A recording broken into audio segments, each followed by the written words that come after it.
It's Brook, guitar teacher in Cedar Rapids. My students sometimes do not remember to practice their basic scales. And that does come back to bite them in the ass later. So, case in point, getting four fingers able to play four frets and knowing the notes is really, really valuable. Such as, let's do a G major scale. I'll show you what I'm talking about. This is what I mean. G major, like this. Right there, that pinky. Most people are not ready to use their pinky at the fourth fret. They might get good at three fingers, three frets, which is good for C major. That's good, but when it comes to pinky, they're just like, I hear all kinds of moaning and groaning. Oh, wow. Surprise, surprise. We have to play the fourth fret. I didn't know that was coming. That's all right. Well, the nice thing about guitar is you get another chance. So let's go G, A, B, C. Do that again. G, A, B, C. Those are nice normal notes. Then you got your D, E. It's all going well. F sharp. Fourth fret, fourth string. Then your open G.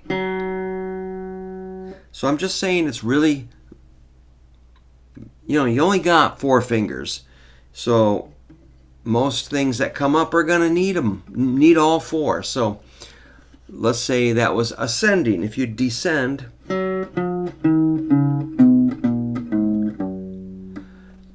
the instinct is to have your ring finger jump up there, and then it just creates potential problems when you only use three fingers. Then you have to kind of shift back and forth. Then you miss, and then the student starts cussing and gets frustrated. And I'm like, wow, I think we already talked about this, but it's okay.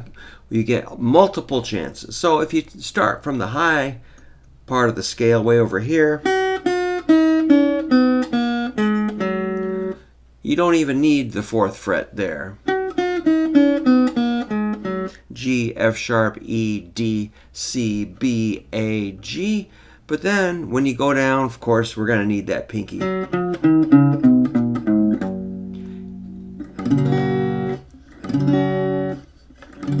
Whatever G chord you want to slap in there, you can take it down to the low E and back.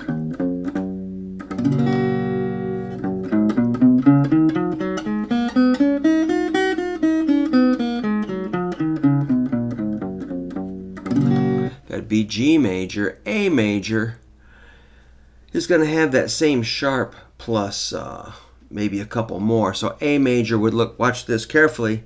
Watch my fingers. I'm going to use four fingers, four frets. So my pointer finger was ready to hit that first fret while pinky hit the fourth fret. I understand that could be really frustrating for a lot of students. So those notes are A, B, C sharp, D, E, F sharp, G sharp, A. So that pointer finger, he's just been waiting for that first fret note. Now, let's take it higher. Check this out. We're going to have to shift a little bit. Nothing on guitar is perfect, or nothing's guaranteed. You might, think you've got it all together, and we could fall apart at any second. That's why I'm kind of cautious with teaching and guitar. I'm like, man, let's make sure you're ready to grab these notes.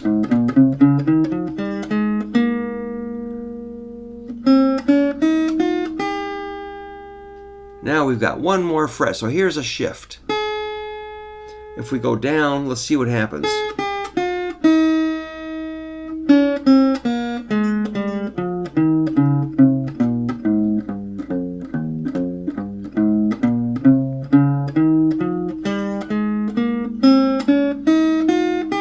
shift, shift back down.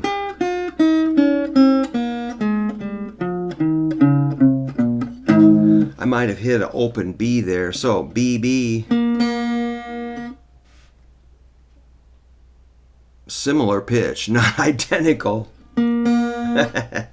So yeah, guitar can be ornery. Let's try D major.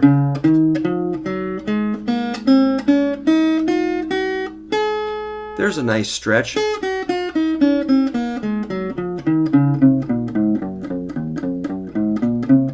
Pretty much keeping the 4 fingers and 4 frets, except for that little shift there. Well, it's a dinky guitar. Now, if these stretches are really killing you, just get a little tiny guitar. This is a tiny Yamaha that I've been testing out. Helps me reach. But I also play full-size guitars.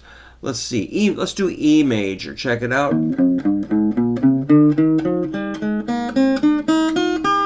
We could just stop there because a major third, the G sharp, is pleasant to end on.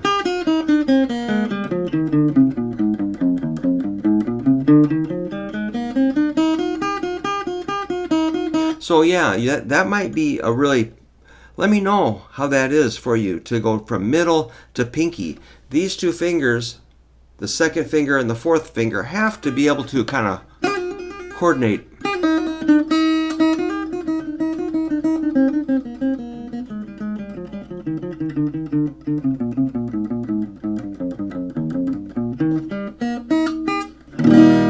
Up and down that old scale. Now, I suppose a lot of people think that's boring. I get it. But when you get to a chord you can't play, you just start like getting all bummed out and mad and just like, well, I can't do that. I'm just going to put my guitar down and, well, then that's boring to me. If I have to hear all that complaining about how it's too hard because you didn't do your basic practice like I told you to, then I don't know.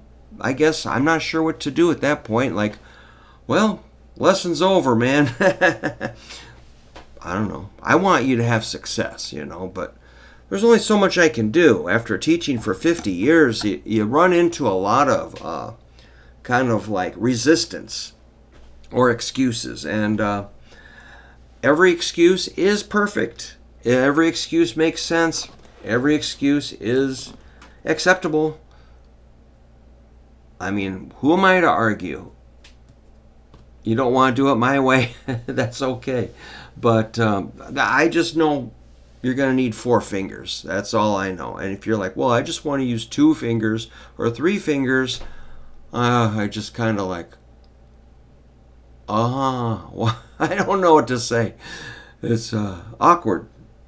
Anyhow, I'm trying to help people be prepared so when there's a song they want to play, their fingers work. I think the major scales are kind of like a very good practice because it helps you be ready with chord formulas, melodies, riffs, improvising, and to discuss music theory.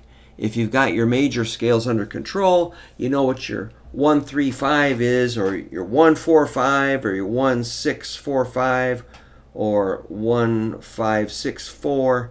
You're going to know your intervals and be able to have a conversation and build chords, arpeggios, target the correct notes, all this really good stuff. That, I guess you see videos where you strum along or a chart where you're just going to strum the chords. That's fine. Do that all you want. But for my students, I want you to be able to understand what you're playing. And the scale will not only help your fingers work, they'll help your understanding of music. And, I always say it's a hard sell. Same with sight reading, a hard sell. People, I can't sight read because, I don't know. Pick an excuse, and I've heard it. But I try to say, just do a little bit every week. Just read a few notes, and then we'll bop on over to a little bit of chord work, and then we'll work on some songs. And then your fingers will be in condition. You will know your notes. You'll know your timing. You'll know the staff. I suppose there's many ways to learn. I really learned more by ear, but I did start with sight reading, then I went to ear. So that, if I had to say I have a strength, it is the ability to identify pitch. If somebody plays a song or a chord, I'm just like, oh yeah, that's a E flat here, bang. I'm just like I'm right on it usually, or close. If not, I'm like, oh, whoops, I guess it was E or D. Or sometimes I'm way off, but about 99% of the time, boom, I'm right in tune. So I've got like a gift of pitch, and that helped me avoid sight reading. But if you don't have that gift of pitch, I think you really do need the sight reading so you can play melodies. And, you might need to learn more in a structured way. I was more like organic, listen to the radio, 8 tracks, tapes, TV, or jamming. I could just figure it out, which is surprising considering I wasn't good at anything else. But I could do that. But that did cut me short because I relied too much on just being able to figure it out without really understanding what I was playing. So, I think the best thing is to branch out from just strumming songs, try to get in your scales, your sight reading, maybe some lead guitar, some riffs, and your songs, some timing. Timing is massively important. I didn't worry about timing very much. I just like, hey, I can hear it, so I'm good. Actually, I was not. All right, so I hope that's not too annoying. I'm just trying to help as many people as I can while I'm on this planet.